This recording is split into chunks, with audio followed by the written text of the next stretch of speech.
hawshii tirinta codadka iyo soo saarista natiijada dhammaan degmooyinka gobolka Awdal ee lagu haya Saylac Baki iyo Booramo aan soo gabagabeynay xalay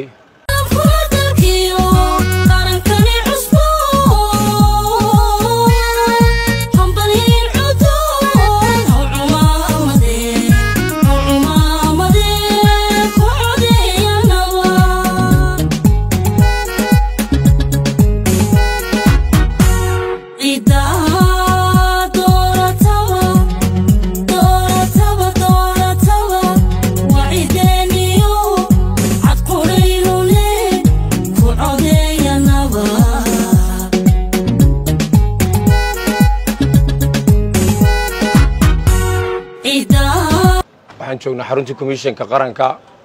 ee caasimadda Hargeysa waxaanu maanta mar dhaweed ka soo galnay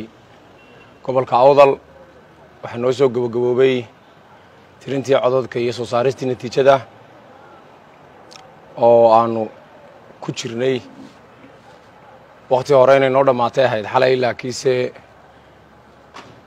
kolley cabashooyinka iyo xalinta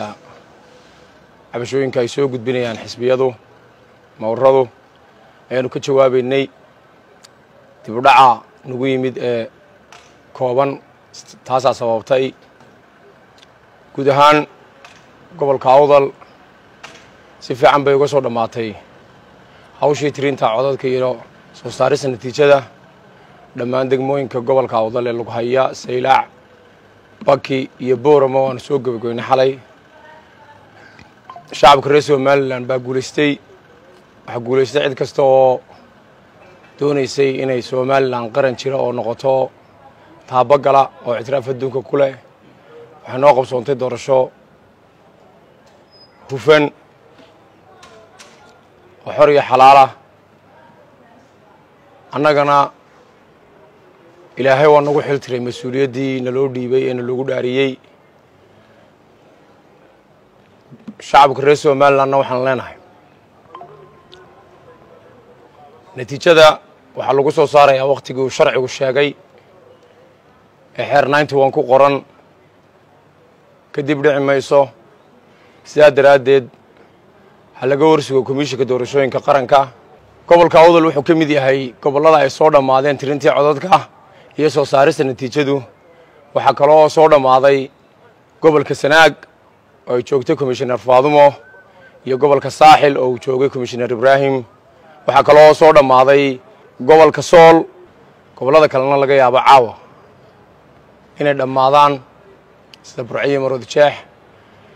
guud ahaan waxaanu si rasmi ah natiijada looga sugi doonaa komishanka doorashooyinka qaranka ku dhawaaqi doona waqtigiisii waxaan u mahadnaqayaa dhammaan cid kasta oo naga taageertay fulinta qabashada doorashada weyn ee baaxadda leh ay ugu horeeyaan ciidamada qaranka Jamhuuriyadda Somaliland oo kaalin furnimo ka geystay howlgelinta ballaaran ee gees ka gees Jamhuuriyadda la geenay sanaaduuqda sugidda amniga iyo amniga mas'uuliyiinta iyo shaqaalaha komishanka waxaan kaloo u mahadnaqayaa ardayda jaamacadaha oo muujiyay karti dheeraad ah waxaan kaloo u mahadnaqayaa bulshada reer Somaliland oo muujisay inay yihiin dadgeeya inay noqdaan qaran madax bannaan oo ka dhabeeyay himiladiisa isla markaana gutay waajibaadkii dastuuriga ahaa walibana si xilkasnimo iyo nabadi ku jirto u gutay uguna dareeray safafka codaynta isla markaana ku dhiibtay codkooda waxa guuleysanaya Somaliland guud ahaan waxa guuleysanaya shacbiga goobta waxa guuleysanaya calankeena la ilaaha illa allah Muhammad rasuulullah ku qoran tahay